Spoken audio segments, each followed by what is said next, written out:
এই দুষ্ট শক্তি এতক্ষণ এখানেই ছিল, আর এক্ষুনি এখান থেকে পালিয়ে গেছে।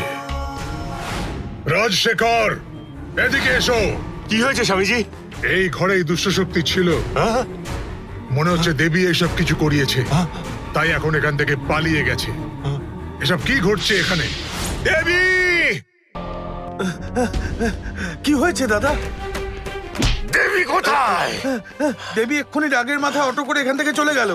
কি? ও চলে গেছে? অকৃতজ্ঞ!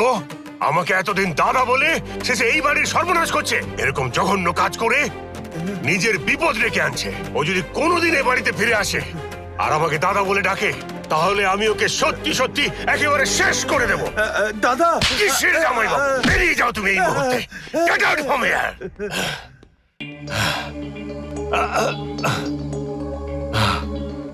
রাজশেখর, শান্ত হও, শান্ত হও।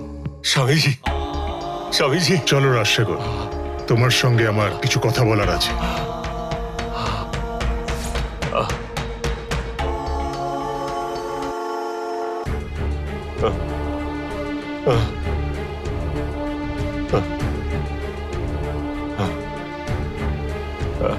স্বামীজি।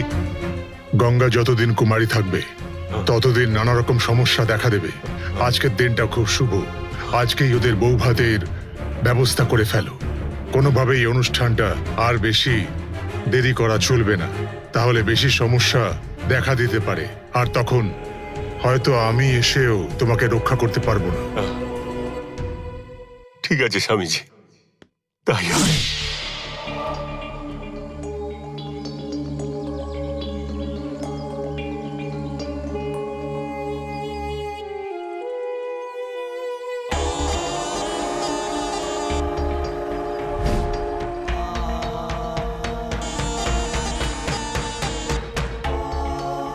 রাজশেখর, এই সাপের বিষয়টা ধর্মরাজকে কেন জানিয়েছো বলো তো? কই না তো, এই বিষয়ে আমি কখনো কাউকে কিছু বলিনি স্বামীজি।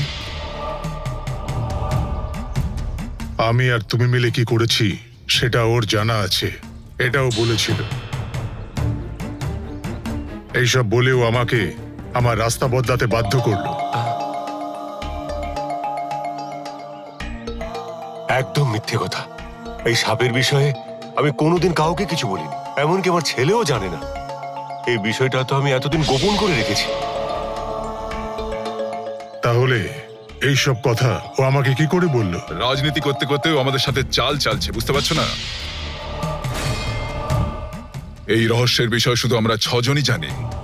তার মধ্যে রাজেশ তো মারাই গেছে, বেঁচে রয়েছি শুধু আমরা 5 জনই।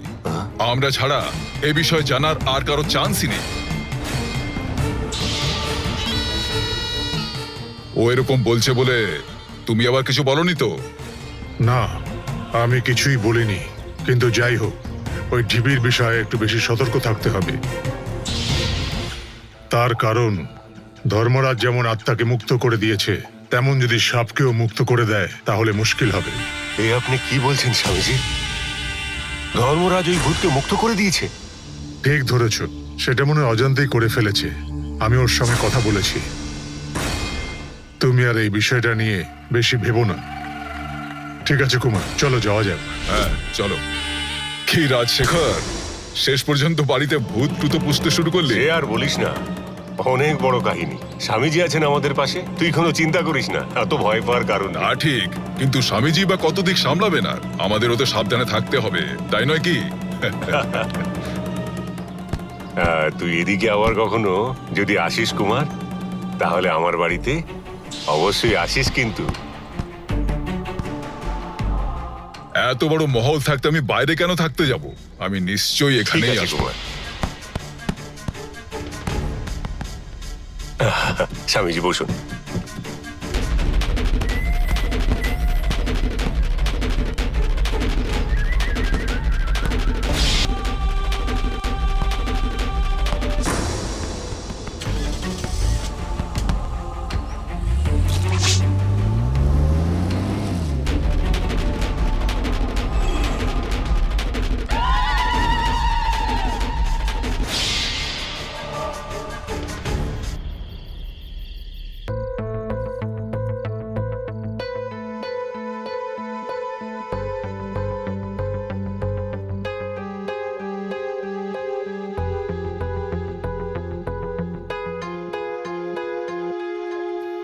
এই চল উঠে দাঁড়া।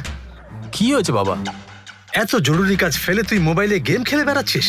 আবার কি জরুরি কাজ করতে হবে? আরে গঙ্গার হাতে দুধের গ্লাস দিয়ে এক্ষুনি ওকে ফুল সজ্জার জন্য শুভরাত্রির ঘরে পাঠাবে। এই নে, এই দুটো ট্যাবলেট দুধের মধ্যে মিশিয়ে দিবি। এগুলো কিসের ট্যাবলেট বাবা? এইগুলো ঘুমের ওষুধ। তাহলে এগুলো দুধে কেন মেশাতে বলছো? খাইয়ে দিলেই তো হয়ে গেল। আরে খালি হাবি জাবি প্রশ্ন করে মাথাটাই খারাপ করে দেবে। এই গঙ্গার অরুণের মধ্যে স্বামী স্ত্রীর সম্পর্ক হয়ে গেলেই বাড়িতে আর কোনো সমস্যাই থাকবে না, ওই স্বামীজি তাই বলে গেছে। এই বাড়িতে সমস্যা না থাকলে আমরা থেকেই বা করবোটা কি? আচ্ছা তাই না? আরে গবেট কোথাকার। সেই জন্যই তো বলছি দুধের মধ্যে ট্যাবলেট দুটোকে মিশিয়ে দিতে, তাহলে আর ওদের মধ্যে কিছুই হওয়ার সম্ভাবনা থাকবে না, আর আমরাও আরামে থাকতে পারবো। আর তারপরে? মাথায় উল্টো পাল্টা চিন্তা, দুটো গালাগালি না শুনে কোনো কাজই ঠিক মতো করতে পারিস না। যা এখান থেকে। ঠিক আছে বাবা। এই গবেটটার মাথায় যে কবে বুদ্ধি আসবে ভগবানই জানে। ছ্যাঃ।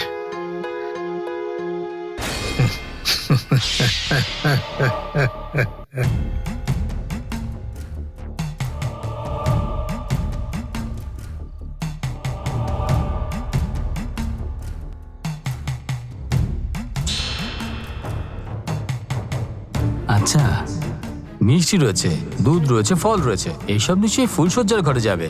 এবারে ট্যাবলেটগুলোকে দুধে মিশিয়ে দিই। তো বাবার থেকে খুব সাবধানে থাকতে হবে, নয়তো আমার ফুলসজ্জার রাতে এরকম ওষুধ মিশিয়ে দেবে।